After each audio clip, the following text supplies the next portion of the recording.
Good afternoon. Thank you so much for having me on such a star-studded lineup. I'm truly honored. I want to begin today by introducing you to my lovely grandmother. She is 87 and she lives in Southern California. She loves to go for walks in the afternoon and meet her friends for tea. She plays a lot of mahjong. How many of you play mahjong? Yeah, okay. If there's such a thing as a mahjong shark, that is my grandmother. And she watches kung fu soap operas and goes to church twice a week. And she's 87 and lives an incredibly vibrant life. And so you might want to know what her secret is. Well, she has two, actually. Her first secret is that she makes sure to laugh heartily at least 3 times per day. And the other, perhaps more fundamental, is Mrs. Sun. Mrs. Sun is my grandmother's caregiver. She comes to my grandmother's home a couple of times per week to help with the cooking and the cleaning and the washing and some chores that she can't do on her own. And when my grandfather had a stroke, Mrs. Sun was there day in and day out, caring for my grandfather and supporting my grandmother. Mrs. Sun is as warm and constant as her name and is always there for my family. My grandmother taught me pretty much everything that is meaningful and matters in life. Well, she potty trained me, which was useful, still proves useful. And she also taught me most of my values that I hold true that really shape who I am and how I look at the world. And one thing she always said is that caring is life's greatest gift, and that we must always remember to appreciate the people who take care of us. Like nannies and elder care workers and housekeepers around the country, Mrs. Sun contributes so much to my family, to our community, to the country, and to the economy. And yet, still, most domestic workers are earning poverty wages with little to no worker protections or basic benefits. These are the people who care so much for us and are not cared for in return.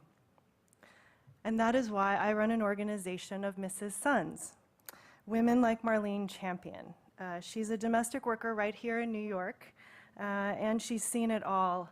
Wonderful employers who have stayed in touch with her their entire lives, as well as the ones that ask you to clean the floor with a toothbrush. Marlene helped us pass the Domestic Workers' Bill of Rights in New York State, and there are 4 more bills just like it in state legislatures around the country, so we are making progress. A few years ago, Marlene started asking for training in elder care, and many of her colleagues did as well. More and more domestic workers started being called upon to take care of the aging relatives of their employers. And it was such a pattern that we started to really take notice. We realized that they were experiencing firsthand a tremendous change in the country. On the one hand, communities of color, particularly immigrant communities, are growing. And we often hear about the fact that by the year 2040, we will be a majority-minority nation. This change is clearly beginning to shape American politics as we look at immigration reform on the horizon and many other things. But there's another change happening, the age wave. People are living longer, and the baby boom generation is starting to turn 65 at a rate of a person every 8 seconds. 10,000 people per day, 4 million people per year turn 65 in America. Some call it a silver tsunami. Whatever you call it, it has arrived. Take Ohio, for example. Today, Ohio is 83.6% white, 12.4% African American, 5% immigrant, including Latino. And this is a map of Ohio in 2000. The orange counties have 22 to 25% of the population over the age of 60. This is Ohio in 2010. The red counties are where 25 to 35% of the population is over 60. This is Ohio in the year 2020. And we all know the significance of Ohio come election season. Yes, the age wave will be shaping our lives. And every single one of us is probably experiencing and feeling it in some way already. Every one of us probably has a story about someone we love who has Alzheimer's, or who had a heart attack, or simply should not be driving or using a stove alone or on their own. The need for care and support for the aging and people with disabilities is great. And we're already feeling it. We can't afford it, we can't manage it, or the people we want to hire are undocumented or untrained. From every angle, it's just not quite working. And whether we're care workers or consumers, we're all challenged by it in some level, and we're dealing with it for the most part in isolation. So we at the Domestic Workers Alliance began meeting with aging and disability advocates, home care unions, immigrant and civil rights organizations, and women's groups. And what we realized is that there's a tremendous opportunity here to create a win-win solution for everyone, to create a whole new approach based on care as an American value, one that brings together the interests of families and individuals who need care and support with the people and families who provide that care and support to create a more caring economy and society for all of us. Our campaign is called Caring Across Generations, and we are building what we call a Caring Majority Alliance, putting forward a vision for the future that fundamentally ties our interests together across diverse experiences.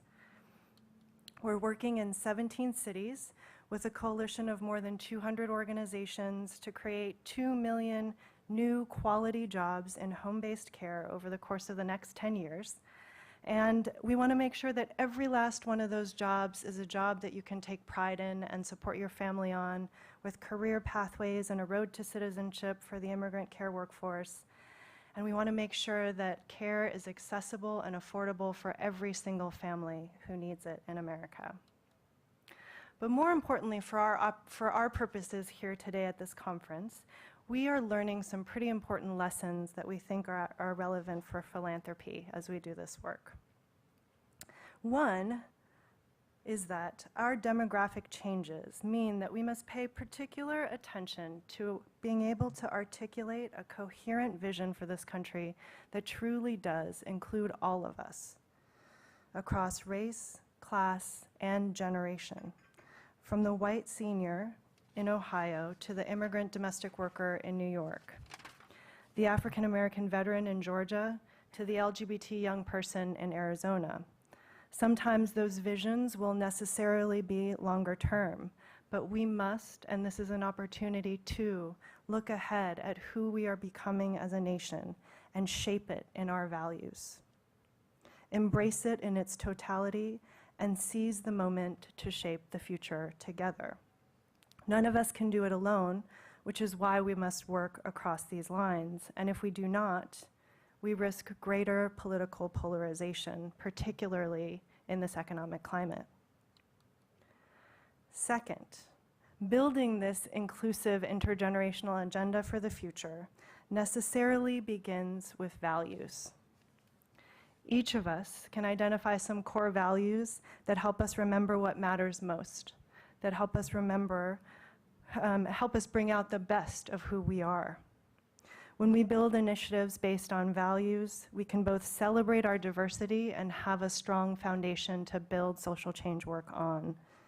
This is only becoming more and more important as the changing role of money in politics means that hundreds of millions of dollars are being spent on political ads that are rooted in fear and division, speaking to the worst in who we are every election cycle. The only antidote to that is to really reground ourselves all year round, every year, in the values like respect, care, opportunity, and democracy. Dare I say love, the stuff that our grandmothers teach us. 3, these movements build through the power of story and relationship. We build strong connections with one another across very different realities when we begin to understand one another's stories. We build human connection and relationships, and in that context, it's organizing that really matters. Community organizing is quite simply listening and sharing stories in order to build the relationships that will change the world around us. Organizing matters, and we've seen it again and again. And last year, as a result, we and our partners took the opportunity of an election year to talk to more than 500,000 senior voters in 5 states about the issues that they care about. We built relationships across age, race, and class, experience, and what we learned changed what we care about and how we see the world forever. And that's what it's all about. Fourth and finally, we believe that this is a moment for an investment in women, not as a special interest group, but as visionaries and agents of the kind of 21st century social change that was most needed in this moment. Today, women are more than half of the paid workforce, more than half of the electorate with a longer average life expectancy, and unfortunately still much more likely to live in poverty. Those poverty rates are even higher among women of color, as many of us know. And I don't believe that it's an accident that domestic workers have led us towards the kind of win-win solutions that they have. Because when life begins to work better for low-income women, it begins to change for all of us. Now, particularly in a moment where we risk unprecedented levels of inequality and polarization, low-income women can be our Jedis, to use a Star Wars metaphor, on the front lines, helping us to see what we can't quite always see ourselves, and to help us find the way to safety and victory for all of us. This moment of change is fundamentally an opportunity for all of us to transform our economy and relationships in our values. We believe that it's within reach and that we can see the seeds of it everywhere, even in our own families. Thank you.